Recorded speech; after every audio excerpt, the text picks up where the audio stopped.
22 శ్లోకం. భవానిత్వం దాసే మయి వితరదృష్టిం సకరుణాం ఇతి స్తోతుం వాంఛన్ కథయతి భవానిత్వమితయః తదైవ త్వం తస్మై దిశసి నిజ సాయుజ్య పదవీం ముకుంద బ్రహ్మేంద్ర స్ఫుటమకుట నీరాజిత పదాం. హే భవాని, అంటే ఓ భవని రాణి, త్వం నీవు, దాసే దాసుడనైన, మయి నాయందు, సకరుణాం దయతో కూడిన, దృష్టిం చూపును, వితర ప్రసరింపచేయుము.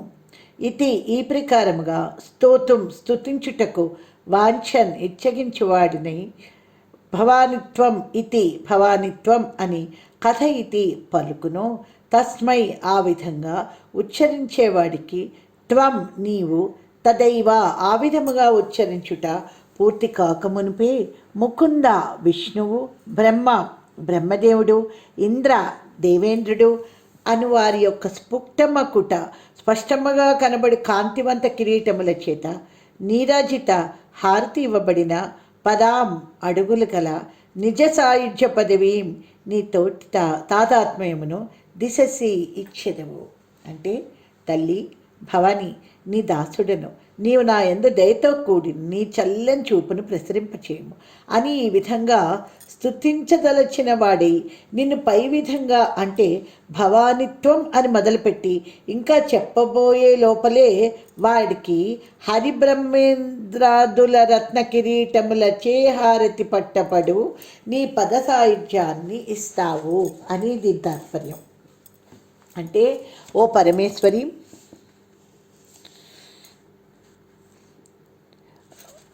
ఇక్కడ ఎంత అద్భుతమైన శ్లోకం అంటే ఇది. దీంట్లో అర్థం, తల్లి నీ కృపాకటాక్ష వీక్షణాలు తన మీద ప్రసరింపచేయవలసింది అనే కోరికతో నిన్ను స్తుతించే భక్తుడు తల్లి నీవు అనే 2 మాటలు పలికినంత మాత్రం చేతనే హరిహర బ్రహ్మాదులు కోరుకొని సాయుధ్య పదవిని అతనికి ప్రసాదిస్తున్నావు. తన కోరిక తీర్చమని నిన్ను అడగడానికి ప్రయత్నించిన భక్తుడు ఆ కోరిక ఏమిటో కూడా చెప్పకుండా కేవలం భవానిత్వం అంటే నీ పేరును ఉచ్చరించినంత మాత్రం చేతనే భవాని నీవు అనగాని ఆ భక్తుని కోరికను తీర్చివేస్తావు అంటున్నారు గురువుగారు. తెలిసి చేసినా తెలియక చేసినా తప్పు తప్పే, ఒప్పే. ఆ విధంగానే నిప్పుని తెలిసి ముట్టుకున్నా తెలియకుండా ముట్టుకున్నా కాలుతుంది. అమృతం తాగితే మృత్యువే రాదు. ఈ పనులు తెలిసి చేసినా తెలియకుండా చేసినా వాటి ఫలితాన్ని అవి ఇస్తాయి. అలాగే పరమేశ్వరుని ధ్యానించినంత మాత్రం చేతనే భక్తుని కోరికలు తీరుతాయి. అలాంటి అపరిమితమైన కరుణామూర్తి ఆవిడ. ఇక్కడ భవాని త్వం అన్నప్పుడు ఈ త్వం అనే పదం మహావాక్య ప్రయోగం అని మనం గుర్తించాలి. అంటే ఇక్కడ మామూలుగా చెప్పుకుంటే భవానిత్వం అని నీ దాసుడని అని ఇంకా తలెత్తే లోపలే ఆవిడ సాయుధ్య ముక్తిని మనకి ఇచ్చేస్తుందట. ఎలా అంటే ఈ భవానిత్వం అనేది ఒక మహావాక్యం. అంటే ఇది ఎలాంటి ప్రయోగం అంటే ఇష్టప్రాప్తిని అనిష్ట పరిహారాన్ని పొందడానికి అలౌకిక సాధనం ఏమిటి? వేదమే కదా. ఈ వేదం 4 భాగాలుగా ఉంటుంది. అవి ఏమిటి? మొదటిది సంహితలు, రెండోది బ్రాహ్మణాలు, 3 అరణ్యకాలు, 4 ఉపనిషత్తులు. అంటే వేద భాగాలు 4: సంహితలు, బ్రాహ్మణాలు, అరణ్యకాలు, ఉపనిషత్తులు. వేదంలో అంత్యభాగాన్నే వేదాంతం అంటారు. అంటే అంత్యభాగం ఇది. ఇందులో ఉపనిషత్తు 4 వేదాలకి కలిపి 1180 ఉపనిషత్తులు ఉన్నాయి. వాటిలో 108 మాత్రమే మనం చదవగలము. అందులో 10 ఉపనిషత్తులకు గురువుగారు భాష్యం రాశారు. ప్రతి ఉపనిషత్తు ఏదో ఒక వేదానికి సంబంధించిందే ఉంటుంది. అంటే ఇక్కడ మనకి ఉపనిషత్తు అంటే ఏమిటి అంటే అది బ్రహ్మ విద్య. బ్రహ్మ విద్య విద్వాంసులకు కర్మ జన్మ మరణాలు లేకుండా చేసేది అది. ఆ దేహభావాన్ని నశింపచేసి బ్రహ్మ పదార్థ లాభాన్ని కలిగించేదే ఉపనిషత్తు. ప్రతి ఉపనిషత్తులో కూడా ఆ పరబ్రహ్మతత్వాన్నే చెప్పడం జరుగుతుందన్నమాట. ఈ విధంగా ఉపనిషత్తులు పరబ్రహ్మ స్వరూపాన్ని ప్రతిపాదిస్తే చాలా వరకు వీటిలో సఫలీకృతం అయ్యాయని మనం చెప్పుకోవాలి. ఉపనిషత్తుల సారవంతా మహావాక్యాల్లో పొందుపరిచారు. ఆ మహావాక్యాలు 4. అవి ప్రజ్ఞానం బ్రహ్మ, అహం బ్రహ్మాస్మి, తత్వమసి, అయమాత్మ బ్రహ్మ అనే 4 వాక్యాల్ని మహావాక్యాలు అంటారు. ఈ ప్రజ్ఞానం బ్రహ్మ అనేది ఐత్రేయోపనిషత్తు ఋగ్వేదానికి సంబంధించింది. అహం బ్రహ్మాస్మి శృక్యయజుర్వేదంలో బృహదారణ్యోపనిషత్తులో ఉంది. తత్వమసి సామవేదంలో చాందోగోపనిషత్తులో ఉంది. అయమాత్మ బ్రహ్మ అథర్వణ వేదంలో మాండూక్యోపనిషత్తులో ఉంది. ఈ 4 మహావాక్యాల్లో కూడా తత్వమసి అనేది ముఖ్యమైనది. దీని గురించి తెలుసుకుంటే అప్పుడు మాత్రమే మనకి మిగిలిన మహావాక్యాల అర్థం పూర్తిగా తెలిసిపోతుంది. ఇందులో చాందోకోపనిషత్తులో ఉత్తాలకుడు తన కొడుక్కి శ్వేతకేతువుకి ఆత్మజ్ఞానాన్ని వివరిస్తూ, నాయన శ్వేతకేతు, ఆకాశంలో సూర్యుడు ఉన్నాడు, అతను ప్రకాశిస్తున్నాడు. ఆయన కాంతుల వల్ల ఈ లోకాలన్నీ కూడా జీవించగలుగుతున్నాయి. ఆ సూర్యుడిలో ఏ తేజస్సు అయితే ఉన్నదో అదే నీవు. తత్వం అసి, తత్ అది, త్వం నీవు, అసి అయి ఉన్నావు. అంటే అదే నువ్వు అయి ఉన్నావు అంటాడు. తత్వం అసి, తత్ అంటే అది, త్వం అంటే నీవు, అసి అంటే అయి ఉన్నావు. అంటే జీవాత్మ పరమాత్మ రెండు ఒక్కటే. ఆ భావాన్ని ఈ శ్లోకంలో ఇక్కడ నిక్షిప్తం చేశారు గురువుగారు. ఈ శ్లోకంలో భవానిత్వం, భవానిత్వం, ఆ పరమేశ్వరి నువ్వు రెండు ఒక్కటే కానీ వేరు కాదు అని చెప్తున్నారు. ఇదే తాదాత్మ్య భావన. అంతర్భాగంలో కానీ బహిర్యాగంలో కానీ కావాల్సింది ఇదేగా, ఫలితం కూడా ఇదే మనకి. పరమేశ్వరి అర్చనలో అసలు అర్థం ఏమిటి, ఆంతర్యం ఏమిటి, మనకి కావాల్సింది ఏంటి? జన్మరాహిత్యం కదా. ధాన్యం, ముక్తి, మోక్షం, సాయుధ్యం ఏ పేరు పెట్టుకున్నా అదే మనకు కావాలి. ఈ ముక్తి అనేది ఎన్ని రకాలుగా ఉంటుంది అంటే ముఖ్యంగా ఎందులోనైనా ఇది 4 రకాలుగా ఉంటుంది. అందుకే శివానంద లహరిలో కూడా గురువుగారు సాలోక్యం తవ పూజనే శివమహాదేవేతి సంకీర్తని, సామీప్యం శివభక్తి దుర్యజనతా సాంగత్య సంభాషణి, సారూప్యం చరచరాత్మకతనుధ్యానే భవానీపతి, సాయుధ్యం మమ చిత్రమత్ర భవతి స్వామిన్ కృతార్థోస్మహం అన్నారు. అంటే ఓ మహాదేవా, నిన్ను పూజించడమే సాలోక్యముక్తి, నిన్ను కీర్తించడమే సామీప్యముక్తి, నీ భక్తుల సాంగత్యం వారితో సంభాషణే సారూప్యముక్తి, చరాచర జగత్తు నాలో ఉన్నది అనుకోవడమే సాయుధ్యం. అలాంటి జన్మరాహిత్యమైన సాయుధ్యాన్ని ఇచ్చేదే పరమేశ్వరి అని శివానంద లహరిలో గురువుగారు చెప్పారు. అయితే ఇక్కడ 5వది సాయుధ్యం ఎలా అంటే, ఇక్కడ అమ్మవారిని షట్చక్రాల్లో సేవించే వారికి వాళ్ళు ఉపాసించే స్థానాన్ని బట్టి ముక్తి లభించడం జరుగుతుంది. అంటే ఇక్కడ ఒక్క విషయం మనం కొంచెం జాగ్రత్తగా అర్థం చేసుకుంటే, మనలో షట్చక్రాలు ఉన్నాయనుకున్నాం కదా, అందులో ఆధార చక్రం నుంచి మన సాధన ప్రారంభమవుతుంది. ఆధార స్వాధిష్టానాలు అంధకార బంధురాలు, అవి ముందు శ్లోకాల్లో చెప్పుకున్నాం. ఐహిక సుఖాలు వాటికే వాటి లక్ష్యం, ఆ పూజ అవైదికం, అది మనకి అనవసరం. అంటే ప్రాపంచిక సుఖాల కోసం అమ్మవారిని పూజ చేయడం ఎందుకు? నిన్ననే అనుకున్నాం మనం ఆ శ్లోకంలో. మెటీరియలిస్టిక్గా కావాలనుకుంటే ఏవో డిగ్రీలు చేసి పరీక్షలు పాస్ అయితే కావాల్సిన పోస్టులు వస్తే, ఉద్యోగాలు వస్తాయి, దానికి అమ్మవారి సేవ అని అంత, అంటే ఎవరినో ప్రైమ్ మినిస్టర్ దగ్గరికి వెళ్ళి నాకు 5 రూపాయలు ఇస్తారా చాక్లెట్ కొనుక్కుంటాను అన్నట్టు ఉంటుంది అది వాటిలో. అయితే అందుకని ఇవి కౌళాచారానికి సంబంధించి నిర్దేశించడం మనకు అనవసరం. సమయాచారులకు వీటిలో ప్రవేశమే లేదు. ఇంకా సమయాచారం ఉండేవాళ్ళు మణిపురం నుంచి ఆ పరమేశ్వర అర్చన అనేది ప్రారంభించాలి. మణిపురంలో దేవిని అర్చించేవాళ్ళు దేవిపురానికి దగ్గరగా, అంటే ఇంకొక పురం నిర్మించుకుని ఉండగలుగుతారట. దీన్ని సార్ష్య రూపముక్తి అంటారు. అనాహతంలో దేవిని అర్చించేవాళ్ళు దేవీపట్నంలో నివసించగలుగుతారు, అది సాలోక్యముక్తి. విశుద్ధి చక్రంలో దేవిని పూజించేవాళ్ళు దేవికి అతి దగ్గరగా సేవకులుగా ఉంటారు, అది సామీప్యముక్తి. తరువాత ఆజ్ఞాచక్రంలో దేవిని అర్చించేవాళ్ళు వేరే దేహం ధరించి దేవితో సమానమైన రూపంలో ఉంటారు, ఇది సారూప్యముక్తి.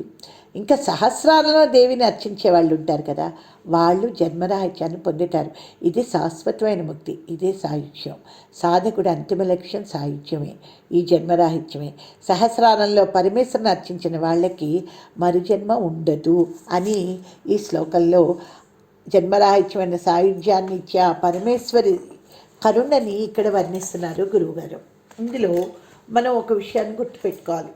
ఇక్కడ ఈ శ్లోకాన్ని మనం ఎప్పుడు నిరంతరం సాధన చేయాలి. ప్రాక్టికల్గా దీన్ని మనం ఎలా అన్వయించుకుంటామంటే, ఇంత అపరూపమైన రసవంతమైన శ్లోకాన్ని మనకి గురువుగారు ఇచ్చారు కదా. భవానిత్వం దాసేమయి వితరణ దృష్టి కరుణాయ అంటే ఏ ఉపాసకుడు ఈ విధంగా ఉపాసన చేస్తాడు అంటే, అమ్మ నేను నిన్ను అడుగుదామని అనుకుంటున్నాను. భవానీ త్వం, ఓ భవానీ నువ్వు, దాసీమయ దాసుడనైన నాయందు, వితరణ దృష్టి సకరుణ అంటే అందించు, లేదా నీ దృష్టిని నా మీద ప్రసరించు. ఏమిటి ప్రసరింపచేయాలి? ఆ దయతో కూడిన నీ చూపుని నా మీద ప్రసరింపచేయి అని సంకల్పిస్తాను. అంటే ఇంకా ఆ ఇతి స్తోత్రం వాంఛత్ ఇలాగ స్తోత్రం చెయ్యాలని అనుకుంటున్నాను అని అనడం ప్రారంభించగానే భవానిత్వం అనగానేట తర్వాత మాటలు ఇంకా అనే అవసరం లేకుండానే వెంటనే మోక్షం ఇస్తున్నావమ్మా అంటే ఇందులో అపారమైన అమ్మ కారుణ్యం చూపిస్తున్నారు గురువుగారు.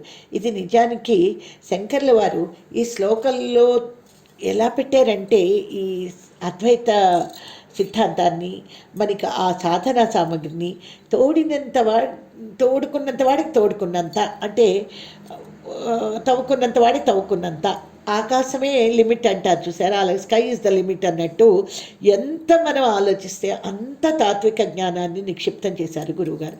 దీనిలో ద్వైత అద్వైత సమన్వయం కూడా నిక్షిప్తం చేశారు. శంకర్లు అసలు అద్వైత స్థాపకుడే కానీ ద్వైత విశిష్టాద్వైత విరోధి మాత్రం కాదు. ఎందుకంటే అద్వైతాన్ని ద్వైతులు విశిష్టాద్వైతులు అంగీకరించకపోవచ్చు, కానీ అద్వైతాన్ని అర్థం చేసుకున్న వాళ్ళు వీటి రెండింటి గొప్పతనాన్ని అర్థం చేసుకుంటారు. ఇక్కడ జిడ్డు కృష్ణమూర్తి గారు ఒకసారి అన్నట్ట, ఎవ్వరికీ గురువు అవసరం లేదు, ఎవరికి వాడే గురువు అన్నట్ట. అంటే ఒక సాధకుడు లేచి నిలబడి ఈ మాట మీ నోటంట రావడానికి మీకు ఎంతమంది గురువులు అవసరమయ్యారు గురువుగారు అని అడిగారట. అంటే అర్థమైంది కదా, ప్రతి మెట్టు సాధనలో మనకు ముఖ్యమైనది. అంటే స్థూల రూప సాధన, సూక్ష్మ రూప సాధన, సూక్ష్మతర రూప సాధన, సూక్ష్మతమ రూప సాధన, ఈ సాధనలన్నీ కావాలి. కానీ ఏ సాధన దగ్గర ఉండిపోకూడదు, మనం ఆ హైయెస్ట్ దీనికి వెళ్ళాలి. కాబట్టి మెట్ల మీద ఉన్నవాడికి ఆ పైన ఉన్నది అర్థరహితంగా కనిపించవచ్చు, కానీ ఆ పైకి వెళ్ళిన వాడికి ఈ కింద ఉన్న ఈ సాధన సామాగ్రి విలువ తెలుసు, ఎందుకంటే వాటితోటి అతను పైకి వచ్చాడు కాబట్టి. అంటే అలా ఆలోచిస్తే ఎంతో సమన్వయం లోతు మనకి ఇందులో కనిపిస్తాయి. భావించేవాడికే కదా భగవంతుడు అనేవాడు, ఆలోచించే శక్తి ఉన్నవాడికే అమ్మ. భావించే శక్తి లేకపోతే ఎలాగా? అంతర్యాగం అంటే మనం అంతర్ముఖ సమారాజ్య బహిర్ముఖ సుదుర్లభ అన్నాం కదా. అయితే అంతర్యాగం అంటే ఏమిటి? ఎన్ని జన్మలు ఈ పూజలు పురస్కారాలు, కుంకుమ పూజలు, కోటి దీపాలు, సహస్ర పుష్పార్చనలు, సహస్ర కోటి లింగాభిషేకాలు, నియమాలు, ఎన్ని జన్మలు ఇంకా అవే పట్టుకొని ఉంటాం. వాటి లోపల అంతరార్థాలు ఎప్పుడు తీసుకుంటామే? మాకు వద్దండి, మేము ఇలా ఎలా తరిస్తారండి? ఇవన్నీ తెలుసుకుంటూ ఈ బంధాలు నియమాలు, అందుకని అన్ని ధర్మాలన్నీ వాటి విలువని ఆచరిస్తూ వాటి అంతరార్థాలని తెలుసుకున్న తర్వాత ఇంకా అన్నిటినీ విడిచిపెట్టి ఆవిడలో కలిసిపోయే అద్వైత భావం ఏ జన్మకి మనకి అవసరం అవుతుంది చెప్పండి? వీటినన్నిటినీ సౌందర్యలహరి రోజుకి 40 రోజుల పాటు మండల దీక్షగా చదువుకుంటే చాలా బాగుంటుంది, మాకు చాలా మంచి జరిగిందండి. జరగదా? వ్యాయామం చేసి అందులో ప్రైజ్ సంపాదించాలి అనుకున్న వాడికి ముందు ఆరోగ్యం వస్తుంది, నియమపాలన ఉంటుంది, టైంకి ఏది తినాలి ఏది తినకూడదు, తినడం అనేది, ఆహారం అనేది మందులాగా ఎలా తినాలి, నియమనిష్టలతో ఎలా తినాలి, ఏ రకంగా కంట్రోల్ చేసుకోవాలి, ఇవన్నీ కూడా అనుకోకుండా వాడికి సిద్ధించే సిద్ధులు అవన్నీ కూడా. ఇంకా తర్వాత అంటే ఆ లక్ష్యం అదే, కానీ దాన్ని ఫాలో అయ్యే సిద్ధులు చాలా ఉంటాయిగా, ప్రయోజనాలు, బలం కూడా ఉంటుంది. వాడిని చూసి అందరూ గౌరవిస్తారు, భయపడతారు, వాళ్ళ తేజస్సు పెరుగుతుంది, ఇవన్నీ కూడా వస్తాయి. సౌందర్యలహరి లాంటివి అమ్మవారిని పట్టుకున్నప్పుడు నిష్ఠా నియమాలతో పూజ చేసినప్పుడు వస్తాయండి, కళాకాంతి అన్నీ వస్తాయి. కానీ వీటిల్లో పడిపోయి ఇక్కడే ఆగిపోతే అమ్మని అందుకునేట ఎప్పుడు మన శరీరానికి కాంతి కళ కూర్చడానిక ఇవన్నీను? వీటికి స్నోలు క్రీములు ఉన్నాయి కదా, వాటిని పూసుకుంటే పోయేదిగా, ఇన్ని కష్టాలు ఎందుకండి మనకి? కాబట్టి ఇలాగ నిరంతరం అంటే క్షణం ఉండి పడిపోయేది ఈ జగన్నాటకంలో. మనకి ఇది ఒక్కటే నియమాలు, అబ్బా సహస్రార్చన చేసాము, ఈ నియమాలు ఫాలో అయ్యాము, ఎన్ని రకాల అభిషేకాలు చేసాం, చెయ్యాలి, వీటి వీటి ఉపయోగం వీటికి ఉంది. కానీ అదే గమ్యం కాదు. అందులోంచి బయలుదేరి అంతర్యాగంలోకి మళ్ళేది ఎప్పుడు, ఆ భావంలో కరిగేది ఎప్పుడు, స్పందించేది ఎప్పుడు, భవానీ భావనా గమ్య అనే పదానికి అర్థం ఎప్పుడు తెలుసుకుంటాం. భవానిత్వం అంటే ఆవిడిచ్చేస్తుంది, కానీ భవానిత్వం అనేది ఆ స్థాయిలో అనాలి. అంటే ఎలా అనాలి, లోపల ఏమనుకోవాలి, దాసి మై వితర దృష్టి చకరుణం అని ఇంకా అనలేదు, అనుకున్నాడు. ఇక్కడ నామ ఉచ్చారణ చెయ్యగానే ఏమిటా నామం, భవానీ త్వం అన్నాడు. అంటే అమ్మ నామానికి అంత శక్తి ఉంది. అమ్మ నామానికి ఉన్న ఆ శక్తి మనం గ్రహించి ఆ నామశక్తిని ఇక్కడ మనం ఉపయోగించుకోవాలని గురువుగారు చెప్తున్నారు. ఈ నామం సామాన్య నామం కాదు. ఈ నామం అమ్మ నీ దాసుణ్ణి అంటున్నారు ఇక్కడ. నీ కరుణను నా మీద ప్రసరించు తల్లి అంటే సాయుధ్య పదవే ఇచ్చేస్తుందిట. అంటే నడి సముద్రంలో మనకి ఎక్కడికి వెళ్ళాలో తెలియదు, ఏం చేయాలో తెలియదు, కానీ అమ్మా భవాని అంతటా నువ్వే ఉన్నావు అని త్రికండ శుద్ధిగా ఆవిడని తలుచుకుంటే చాలు. నది సముద్రంలో కలిసిపోయినట్టుగా జీవభావం లేకుండా అమ్మ భక్తుడిని తనలో లీనం చేసేసుకుంటుందట. అయితే ఈ జీవుడంటే ఎవరు? ఈ దేహమే నేను అనుకునేవాడే అంటే జీవుడు. ఈ దేహభావం ఎవరికైతే ఉందో వాడు జీవుడు. అయితే ఆ పరమాత్మలో తాదాత్మ్యం చెందిపోయాడు ఎప్పుడు? భవానిత్వం అనగా అంటే అమ్మ నువ్వు అనగానే అమ్మ నీవు ఉన్నావు అనుకున్నాడు. అనగానే తత్వమసి, అహం బ్రహ్మాస్మి, ఇవన్నీ పదాలు అతనిలో ఒక్కసారి రేకెత్తినట్టయ్యి అతన్ని అమ్మవారు అతనిలో లీనం చేసేసుకుందట. అది భవానిత్వం. అంటే అలా అనుకున్న నీ దాసుణ్ణి నన్ను కరుణతో చూడు. ఇక్కడ ఒక ముఖ్య విషయం మనం గుర్తుపెట్టుకోవాలి. అమ్మ అలాగా మనని అనుగ్రహించడానికి భవానిత్వం అంటాం. అనగానేట దాసేమై వితర దృష్టించ కరుణాం అనుకుంటున్నట్ట. ఇది మనసులో ఉండాలి. పైకి భవానిత్వం అనాలి. అంటే పైకి ఆ మాట మనం ఇప్పుడు స్తోత్రాలు చదువుతూ ఉంటాం, మనసులో ఏముంటుంది, ఏమిటో అక్కడేం జరుగుతుందో ఇక్కడేం జరుగుతుందో, ఇన్ని రోజులు ఈ 15 నిమిషాలు టైం వేస్ట్ కాకుండా ఇంకేదైనా చేసుకుందాం, తెలివైన పనే చేస్తున్నానా, ఇన్ని ఘర్షణలు ఉంటాయి, లేకపోతే నిద్ర వచ్చేస్తుంది. ఇన్ని జరుగుతున్నప్పుడు అమ్మకి తెలియదా? భవానిత్వం అనే మాట అంటే స్తోత్రాలు పైకి అంటున్నాం, కానీ దాసేమై వితర దృష్టించ కరుణాం అనేది మనసులో ఉందా? ఈ మనసులో మనం ఏమనుకుంటున్నామో అది వింటుందమ్మ. దాసి అంటే భవానిత్వం అనే మాట అన్నదానికి దాని ఫలితం దానికే ఉంటుంది, మనసు కలవకపోతే. కానీ దాసేమై వితర దృష్టిం సకరుణాం అనగానే అది మనసులో మనం త్రికరణ శుద్ధిగా అనుకుంటే ఆ అనుకున్న దానికి ఆవిడ స్పందిస్తుంది. కాబట్టే ఇందులో దాసోహం అన్నారు. ఇందులోనే సోహం కూడా ఉంది. దాసోహం మనం అంటే సోహం దృష్టి ఆవిడ మనకిస్తుంది. అంటే ఒకడు ఇందులో రామకృష్ణ పరమహంస కథ ఒకటి ఉంది. సోహం సోహం అని ధ్యానం చేస్తున్నట్ట. రామకృష్ణుల వారు వచ్చి అక్కడికి సోహం కాదు నాన్న, ముందు దాసోహం పట్టుకో, ఆ తర్వాత సోహం ఆవిడే ఇస్తుంది అన్నట. అంటే దాస అంటే భగవత్ కైంకర్యాన్ని చేసేవాడు. అంటే భగవత్ కైంకర్యం అంటే ఆవిడికి బట్టలు మార్చడం, ఆవిడికి కుంకాలు అద్దడం, లేకపోతే పువ్వులు పెట్టడం, రకరకాల పూలతో ఆరాధించడం, కలశాలు పెట్టి ఆరాధించడం, లేకపోతే ఆవిడ ధూపదీప నైవేద్యాలతో నిత్యము మడిగట్టుకొని ఇన్ని ప్రసాదాలు పెట్టడం చెయ్యాలి, కాదంటలేదు. అవన్నీ కూడా మెట్లే. అయితే ఆవిడికి ఇవన్నీ అవసరమా? అది మనం గుర్తుపెట్టుకోవాలి. ఇన్ని చేసాం కదా, ఆవిడ పలకలేదంటే నీలో పలుకుతోంది ఆవిడ. నువ్వు దాసోహం అని అనగలుగుతున్నావా? నీ మనసులో చేస్తున్న వీటి మీద ఉందా దృష్టి? అమ్మా నేను నీ దాసుని అనే భావం మీద ఉందా?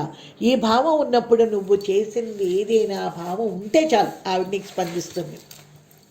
ఎందుకంటే ఆవిడికి పాదసేవ ఎందుకండి? పాదాలు కాళ్ళు పట్టడం ఎందుకు? ఆవిడకి ఏమైనా బాడీ పెయిన్స్ ఉంటాయా? మళ్ళాగా మళ్ళాగా శరీరం ఉంటుందా, అలసిపోతుందా ఆవిడ?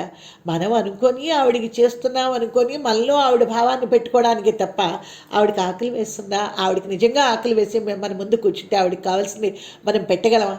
ఎందుకంటే దాసీభూత సమస్త దేవవనితామావిడ. ఆవిడ ఇంకా ఎలాంటిది, త్రిమూర్తుల దగ్గర నుంచి అందరూ ఆవిడ పాదాల దగ్గర కూర్చుంటారట. కింకర్తవ్యం, ఇంకేం చేయాలి మేము అని. అలాంటి ఆవిడకి మనం ఏం చేస్తామండి? ఏం చెయ్యగలమని? నిజంగా ఆవిడ కూర్చొని నన్ను అలంకరించు అంటే అసలు ఆవిడని చూసే శక్తి ఉందా మనకి? ఎందుకు ఈ అహంకారాలు, ఎందుకు ఈ మూర్ఖత్వాలు? కాబట్టి దాసత్వం అంటే ఈ అహంకారాన్ని అణచడం. అహం అంటే దీన్ని పోగొట్టుకోవాలి. మనకి సహజంగా కూడా ఒక పదవి రాగానే ఆ పదవితో మనం కొంతమందికి చాలా అందరికీ అధికారాలతోటి పనులప్ప చెప్పడం, వాళ్ళకి కావాల్సినవి చెయ్యడం, ఇవన్నీ చేస్తాం. వాళ్ళు మనకి చాలా, అంటే ఇప్పుడు రాజుగారి దగ్గర ఒక ఏజెంట్ ఉన్నాడు. ఆ ఏజెంట్ ద్వారా పనులన్నీ జరిగితే రాజుగారు వీళ్ళకి ఎప్పుడు కనిపించడు. కానీ ఆ తద్వారా జరిగే పనులకి ఆ పదవిలో ఉన్నవాడు ఏం చేస్తాడు? ఇవన్నీ చేస్తూ ఉంటాడు. కాబట్టి కీర్తి ప్రతిష్టలు ఎవరికి వెళ్తాయి? వీడికి వెళ్ళినప్పుడు వాడు ఏమనుకుంటాడు? ఇవన్నీ నేనే చేస్తున్నాను అనుకుంటాడు. నిజమేమిటి? ఆ అహంకారం ఎప్పుడైతే వచ్చిందో పైన రాజుగారికి ఆ విషయం తెలుస్తుంది కదా. తెలియకుండా ఉంటుందా? ఇంతమంది చేత ఇన్ని పనులు చేయించుకుంటున్న అతనికి ఇతని అహంకారం విషయం తెలిస్తే అతని అహంకారాన్ని అణించడం అతనికి ఎంతసేపు? అది మనకి ఇంకా అక్కడి నుంచి అహంకారం ఎప్పుడైతే వస్తుందో కళ్ళు వేటిని సరిగ్గా చూడనివ్వదు. అది మనసు నిర్మలత్వాన్ని పోగొట్టుకుంటుంది. నేనింత చేస్తున్నాను, నేనింతటి వాడిని, అందుకే అందరూ నాకు తల వంచి ఉండాలి, నేను అందరికంటే గొప్పవాడిని, ఈ అహంకార మదం ఎవరికైతే వస్తుందో ఇంకా అక్కడ అమ్మ ఎక్కడుంది? ఆ అహం మమ అనుకోవాలి. అంటే అహం మమ రెండూ కాదు. అహం తాలూకు ఎక్స్టెన్షనే మమ. అహం దేని మీద మనం ఫోకస్ చేస్తే అది మమ అవుతుంది. అంటే అక్కడ అమ్మవారి ద్వారా ప్రేరణ పొంది నేను ఇవన్నీ చేస్తున్నాను. పూజారి ఉన్నాడు గుడిలో, పూజారి కాళ్ళకి ఎందుకు దండం పెడతాం మనం? పూజారి ద్వారా, అంటే అక్కడ అమ్మవారి సేవలో అతను ఉన్నాడు కాబట్టి అతనికి నమస్కరించి అతని ఆశీర్వాదం అమ్మవారి నోటితో మనం వినలేం కాబట్టి అతని ఆశీర్వాదాన్ని అమ్మ ఆశీర్వాదంగా మనం గ్రహిస్తాం. అయితే ఆ పూజారి నేనే ఆశీర్వదిస్తున్నానంటే అక్కడ అమ్మ పలుకుతుందా? అలాంటి పూజారి కాళ్ళకి మనం నమస్కరించగలమా? అసలు ఆ పూజారికి విలువ ఏమైనా ఉంటుందా? ఉండదు కదా. కాబట్టి అహంకార మమకారాల్ని అర్పించేదే దాస్యం అక్కడ. అలాంటి దాసుడి యందు ఆ శరణాగతి చేసిన వాడికి ఆవిడ ఏంటిస్తోంది? సాయుధ్యం ఇస్తోంది. అంటే ఎలాంటి వాళ్ళు ఇలా చేసేవాళ్ళు అంటే స్వచ్ఛమైన భక్తులే జ్ఞానులు. ఈ స్వచ్ఛమైన జ్ఞానులే భక్తులు. కాబట్టి ఈ జ్ఞానభక్తి కావాలి అమ్మవారికి. అసలు ఆ చూపు ఎలాంటి చూపు అంటే అమ్మవారికి భవానిత్వం అనగానే ఆవిడ చూపు మన మీద పడుతుంది. ఆ చూపు ఎలాంటిదంటే దాని మహిమ గురువుగారికి తెలిసినంతగా ఎవరికి తెలియదు. అందుకే అతను 8వ ఏటని కనకధార స్తోత్రం రాశారు. కనకధార స్తోత్రం అంతా అమ్మవారి అమృతధారే, ఆ చూపుధారే మన మీద ఎలా పడుతుంది. ఆ అమృత వర్షం పడితే మనకి సకల ఐశ్వర్యాల్ని ఎలా ఇస్తుంది అంటే, ఐశ్వర్యం అంటే కరెన్సీవే కాదు, అన్ని ఐశ్వర్యాల్ని, మోక్ష ప్రాప్తిని కూడా ఆవిడ ఎలా ఇస్తుంది మనకి అని శ్రీ విద్య రహస్యాలన్నీ కనకధార స్తోత్రంలో నిక్షిప్తం చేశారు అతను. 8వ ఏటనే అతనికి తెలిసింది. ఆ కామాక్షి, మీనాక్షి, సితాక్షి, విశాలాక్షి, అంబుజాక్షి, సహస్రాక్షి, ఇంద్రాక్షి, ఎన్ని చూపులు తల్లండి ఆవిడ. ఆ చూపులే మనకి, అలాంటి చూపుల తల్లిని మనం మనస్సులో సంకల్పించుకోవాలి. ఎలాగోలాగా మనం భవానిత్వం అంటే తెలిసి అన్నా తెలియకపోయినా భవానీ నామం పనిచేస్తుంది అనమాట. నిప్పుని ఇందాకలే అనుకున్నాం కదా, తెలిసి పట్టుకున్నా తెలియక పట్టుకున్నా కాలడం అనేది జరుగుతుంది. అలాగే ఇది కూడా నాకు గుండెల్ని తెలియదమ్మా, మంత్రతంత్రాలు తెలియవు, కేవలం నీ దాసుణ్ణి అనగానే మోక్షం ఇస్తుంటే. ఎలాంటి మోక్షం అంటే ఎలాంటి భక్తుడికి? నిర్మలమైన, నిష్కపటమైన, నిరాడంబరమైన ఆ భక్తికి అమ్మ కరిగిపోయి సాయుధ్య మోక్షాన్ని, అంటే తనే ఆ భక్తుడు తనలో లీనం చేసేసుకుంటుంది. ఇంకా భక్తుడికి అమ్మవారికి తేడా ఉండదన్నమాట. అంటే భవానీ భవానీ భవానీ అని 3 మార్లు ఎవరంటారో వాడికి న సౌకం న పాపం న భీతి. ఎవరికి అంటే ఎవరికైనా, ఎక్కడైనా, ఎప్పుడైనా భవానీ అను, 3 సార్లు అను. ఇది ఇంపార్టెంట్. ఎప్పుడు ఈ 3 సార్లు అనే పదాన్ని గురువుగారు పట్టుకుంటారండి.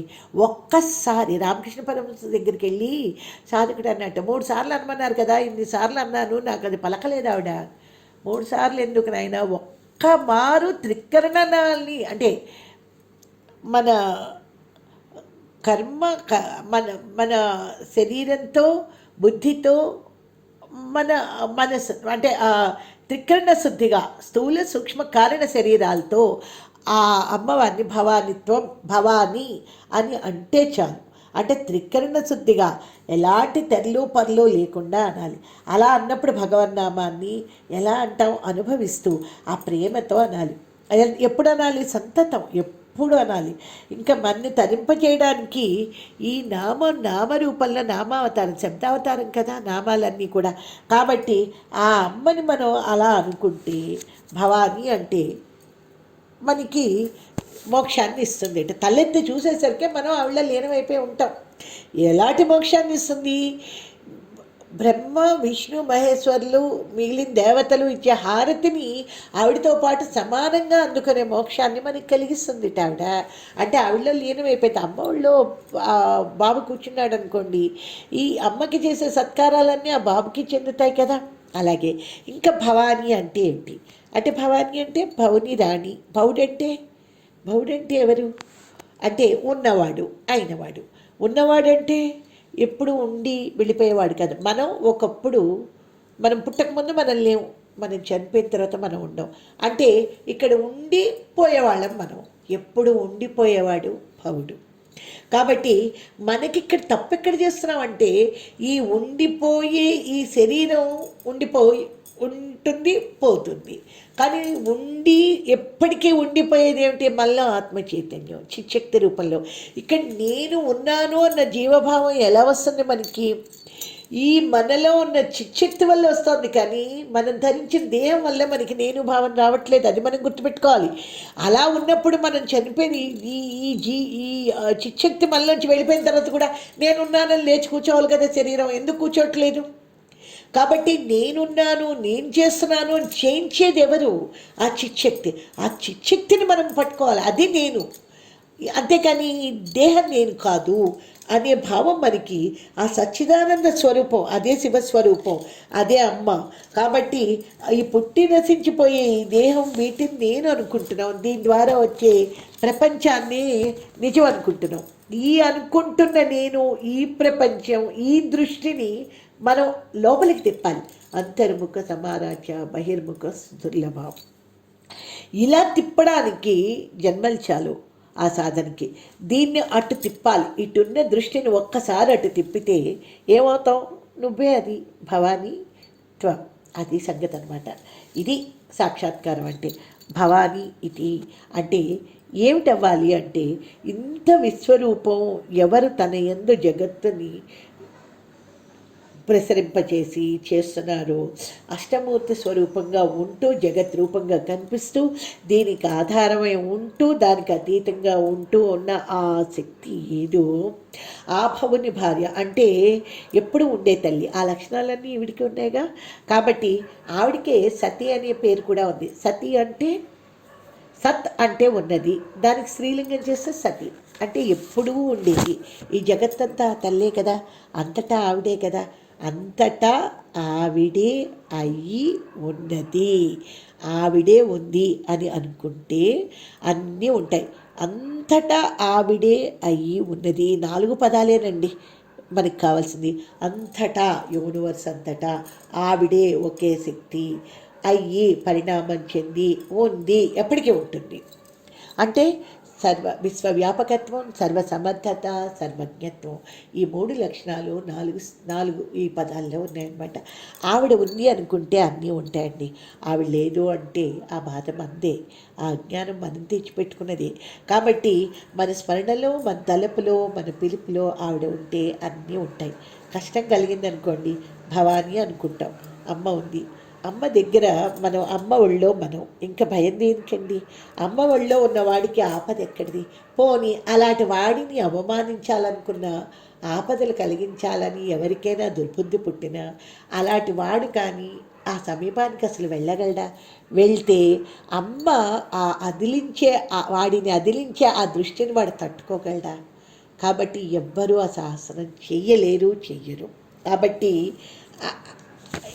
కాబట్టి ఇక్కడ అమ్మ రక్షణ అలాంటిది అని మనం గ్రహించుకొని ఆ ఉన్న తల్లే మన కన్న తల్లి, అందరికీ అయిన తల్లి, మనకి అయిన తల్లి. ఎలాంటి మోక్షం ఇస్తుంది అంటే బ్రహ్మ విష్ణు మహేశ్వరులు కూడా నీరాజనమిచ్చే ఆ స్థాయికి ఆ భక్తుడు వెళ్ళిపోతాడు. అంటే అమ్మ ఒడిలో పిల్లాడు, ఆవిడికి నీరాజనమిస్తే ఆ పిల్లాడికి కూడా వెళ్తుంది కదా. అమ్మ వాడిని తనలో లీనం చేసుకున్నప్పుడు అమ్మకి చేసే పూజలన్నీ అతనికి చెందుతాయి కదా. దీన్నే అభేదోపాసన అంటారు. గురువుగారు సౌందర్యలహరి అంతా ఈ అభేదోపాసనే చెప్పారు. అంటే ఇక్కడ నువ్వే అది అనే అద్వైత సిద్ధిని అతను చెప్తున్నారు. చెప్తున్నప్పుడు మనం ఇదేంటి ఇలా చెప్తారు, మనమే అని నిజంగా మనమే ఆ తల్లి రూపాలం మనం, ఆ తల్లి రూపాలం మనం అని అంతర్యాగంలో మనం తెలుసుకుంటూ, ఆ తల్లి రూపమే విశ్వం అని తెలుసుకుంటూ, ఈ విశ్వంలో మనం ఉన్నాం, అమ్మలో మనం ఉన్నాం, అమ్మలోనే పెరుగుతున్నాం, అమ్మలోనే కరిగిపోతున్నాం, భవానిత్వం అనే భావన నిరంతరం భావన చేస్తూ ఉంటే అది నెమ్మదిగా త్రికరణ శుద్ధి స్థాయికి సాధకుడిని తీసుకెళ్తుంది. కాబట్టి అలా స్థాయికి తీసుకున్నప్పుడు అహం అస్మి బ్రహ్మాస్మి అనే అదే నువ్వు అవుతున్నావు. కాబట్టి అదే నువ్వు అయ్యి ఉన్నావు. ఆ మాట అంటే మనకి అహం బ్రహ్మాస్మి అంటే నేను అయ్యి ఉన్నాను. దేన్ని అయ్యి ఉన్నాను? దేన్ని ఉపాసిస్తే అది అయ్యి ఉన్నాను. దేన్ని ఇక్కడ మనం ఉపాసిస్తున్నాం? అమ్మవారిని ఉపాసిస్తున్నాం. కాబట్టి మనం ఏమవుతాం? మన లక్ష్యం ఏమిటో మనం అవుతాం. కలెక్టర్ అవ్వాలని చదివిన వాడు ఏమవుతాడండి? కలెక్టర్ అవుతాడు. డాక్టర్ అవ్వాలని చదివిన వాడు డాక్టర్ అవుతాడు. అమ్మవారిని ఉపాసించేవాళ్ళు అమ్మవారు అవుతారు. అదే మనం అవుతాం. ఈ దేహం వల్ల వచ్చే మనకి నేను అంటే ఇక్కడ రాలేదని మనం చెప్పుకున్నాం. కాబట్టి ఈ అంతర్యాగంలో మనం మన దృష్టిని అటు తిప్పితే మనకి ఈ ద్వైతం విలువ తెలుస్తుంది, అద్వైతం స్థాయి మనకి అర్థమవుతుంది. ఇంకా ఈ భవానీత్వం అనే పదంలో ఉండే ఒక మ్యాజిక్ ఏంటంటే మనం తీసుకుంటే భవానీ అంటే నేను అవుతాను అని ఉత్తమ పురుష ఏకవచనం కదా. భవావ అంటే మేమిద్దరం అగుదుము, భవానీ అంటే నేను అగుదును, అంటే భవావ అంటే మేమిద్దరం అగుదుము అంటే ఉత్తమ పురుష ద్వివచనం. అది భవామ అంటే మేము అగుదుము అని సంస్కృతంలో ఉంటుంది. కాబట్టి ఇక్కడ ఈ శ్లోకంలో భవానిత్వం అనే పదానికి నేను నీవు అగుదును గాక అనే అర్థం వస్తుంది. అంటే భక్తుడు చేసే ప్రార్థన ప్రారంభంలోనే నేను నీవు అగుదును అనడం జరిగింది కదా. అంటే ఇది ఏమిటిది? సాహిత్యం అంటే తాదాత్మ్యాన్ని తెలియజేసే వేద ప్రయోగం ఇది. తన భక్తుడు అమ్మవారిని ఏదో కోరిక తీరడానికి అనుగ్రహింపవలసిందిగా ప్రార్థిస్తే తనతో సమానమైన సాయుధ్య స్థితిని ప్రసాదించే జగజ్జన్ని కరుణ ఎంతటిదని చెప్పగలం మనం. ఈ విషయంలోని త్వదన్యపాణిభ్యాం అనే 4వ శ్లోకంలో ఫలమపిచ వాంఛాసమధికం అనే చోట మనం ముందే చర్చించుకున్నాం. భక్తుడు కోరిన దానికంటే ఎక్కువ ఫలాల్ని అమ్మవారిస్తుంది. మనకి వేరే ఇంకా ఆ చరణ కమలాలు ఉండగా మనకి ఇంకా వేరే అభయ ముద్రలు, వరద ముద్రలు, ఇతర దేవతల్లాగా ఎందుకు అని ఆ శ్లోకంలో చెప్పుకున్నాం కదా. ఆ రకంగా భవాని త్వం అని ఇంకా నేను నీ దాసుణ్ణి అని చెప్పే లోపలి అమ్మవారు అత్యద్భుతమైన సాయుధ్య పదవిని ఆ భక్తుడికి ఇస్తుందనే అద్వైత సాధనా మార్గాన్ని మనకి గురువుగారు ప్రసాదించారు. రేపు 23వ శ్లోకం చర్చించుకుందాం.